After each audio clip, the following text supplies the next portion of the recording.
안녕하세요. 7월 30일 미국장 마감 브리핑입니다. 나스닥이 하루 만에 플러스 2.78% 급반등하며 엿새 연속 하락을 끊었고 S&P 500은 플러스 1.66%, 다우는 플러스 1.19%로 마감했어요. 공포지수 VIX는 17로 하루 17% 넘게 빠졌습니다. 그런데 이 반등 주인공이 딱 한 종목이었고 속을 들여다보면 절반의 섹터는 오히려 하락했어요. 오늘 그 진짜 구조와 대형주 실적 지금 사도 되는 자리인지 다 짚어드립니다. 먼저 배경부터 볼게요. 전날 연준은 기준금리를 6번 연속 동결했고 케빈 워시 의장이 물가가 아직 너무 높다며 인하 기대를 정면으로 눌렀어요. 그 여파로 30년물 국채금리가 2007년 이후 최고로 튀었고 시장은 한 차례 크게 흔들렸습니다. 원래대로면 이런 매파적 발언 뒤엔 주가가 약해야 정상이에요.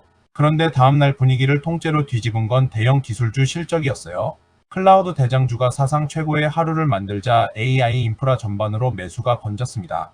반도체 지수가 하루 6% 넘게 뛰었고 메모리 대표주 마이크론과 AI 클라우드 업체 네비우스도 각각 18%, 27%씩 급등했어요. AI에 쏟은 돈이 진짜 매출로 돌아온다는 확인이 시장 심리를 되살린 하루였습니다. 오늘 시장이 던진 진짜 메시지는 대조에 있었어요. 똑같이 AI에 막대한 돈을 쏟는데 클라우드 대장주는 박수를 받고 광고 대장주는 벌을 받았거든요. 차이는 하나였어요. 한쪽은 그 지출이 이미 매출로 돌아오는 걸 보여줬고 다른 쪽은 언제 회수될지를 못 보여줬어요. 이제 시장은 AI 지출을 종목마다 차별하기 시작한 겁니다. 그래서 오늘 지수 숫자만 보고 안심하긴 일나요. 12개 섹터 중 6개만 올랐고 필수 소비재와 헬스케어, 부동산 같은 방어주에서는 오히려 돈이 빠졌어요. 안전자산인 금은 3% 넘게 올라 사상 최고권이고 장기 금리도 여전히 높습니다. 한마디로 소수 AI 실적주에 돈이 쏠린 좁은 반등이에요. 이제 종목별로 하나씩 짚어볼게요. 마이크로소프트 플러스 15.51%에 451달러 마감. 상장 이래 최대 상승률이에요. 클라우드 사업 애저의 연 매출이 사상 처음 1000억 달러를 넘었고 성장률이 43%로 다시 가속했거든요. 실적도 컨센서스를 크게 넘겼어요. 밸류에이션은 내년 이익 기준 20배가 안 돼서 성장률을 감안하면 부담이 큰 자리는 아니에요. 다만 하루 15% 급등 직후라 추격보다는 430달러대 눌림을 기다리는 게 낫습니다. 결론은 조건부 매수예요. 메타 마이너스 7.95%에 539달러로 급락.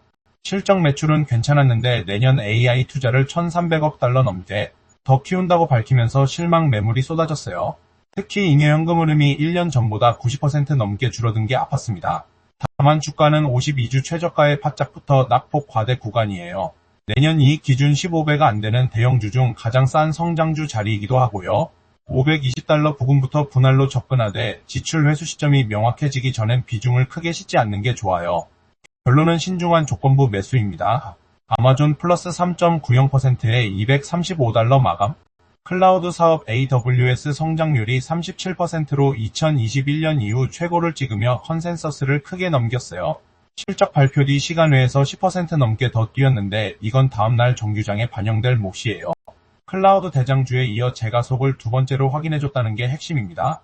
정규장 종가 기준으론 아직 이평선 바로 아래라 250달러 선 회복을 확인하며 접근하는 게 안전해요. 결론은 조건부 매수예요. 애플 마이너스 1.41%에 333달러로 소폭 하락. 아이폰 매출은 좋아서 실적 자체는 컨센서스를 넘겼는데 중국과 서비스 매출이 기대에 못 미쳤어요. 실적이 좋아도 못 오른 건 시장이 애플에는 AI 성장 스토리를 잘 안 쳐주기 때문이에요. 밸류에이션도 이익의 40배 수준이라 부담이 있는 편이고 이미 애널리스트 평균 목표가를 넘어선 자리예요. 21선 위 흐름은 살아있지만 고정권이라 신규 추격보다 눌림 대기가 났습니다. 결론은 보류예요. 퀄컴 마이너스 2.62%에 151달러로 하락. 반도체가 전부 급등한 날 혼자 약세였는데 이번 실적을 시장이 일회성으로 봤기 때문이에요. 매출이 1년 전보다 소폭 줄면서 성장 정체 우려가 부담이었습니다. 애널리스트 의견도 보유로 신중하고 21선과 51선 모두 아래라 추세가 약해요. 결론은 보류에서 조건부 매도 관점이고 199달러 선 회복 전까진 관망이 났습니다.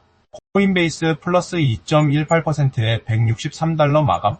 2분기 실적은 암호화폐 거래가 줄면서 기대에 못 미쳤는데 주가는 시장 전체 반등에 얹혀 소폭 올랐어요.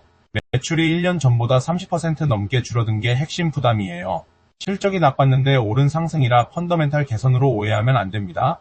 변동성이 워낙 큰 종목이라 51선인 165달러 회복 여부가 방향을 정할 거예요. 결론은 보류입니다. 아이렌 플러스 30.54%에 38달러로 폭등. 원래 비트코인 채굴 회사였는데 데이터 센터를 AI 클라우드 임대로 바꾸는 중이에요.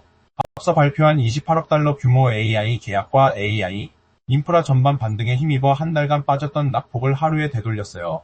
다만 적자의 변동성이 극단적으로 큰 종목이라 계약이 실제 매출로 이어지는지 확인 전엔 추격이 위험해요. 51선인 49달러 회복이 재진입 확인선입니다. 결론은 보류 초고 위험 관망이에요. 시나리오는 세 갈래예요. 8월 7일 고용과 12일 물가지표가 둔화로 나오면 금리가 내려오면서 AI 실적주 랠리가 넓어질 수 있어요. 반대로 물가가 다시 튀면 장기 금리가 더 오르며 밸류에이션 높은 성장주부터 흔들릴 겁니다. 가장 가능성 높은 기본 시나리오는 실적 힘으로 지수는 버티지만 높은 금리가 상단을 누르며 종목별 차별이 심해지는 그림이에요. 요약하면 세 가지예요. 오늘 반등의 주인공은 사실상 한 종목이었어요. 클라우드 대장주가 애저 1000억 달러 돌파로 AI 인프라 전체를 끌어올렸죠.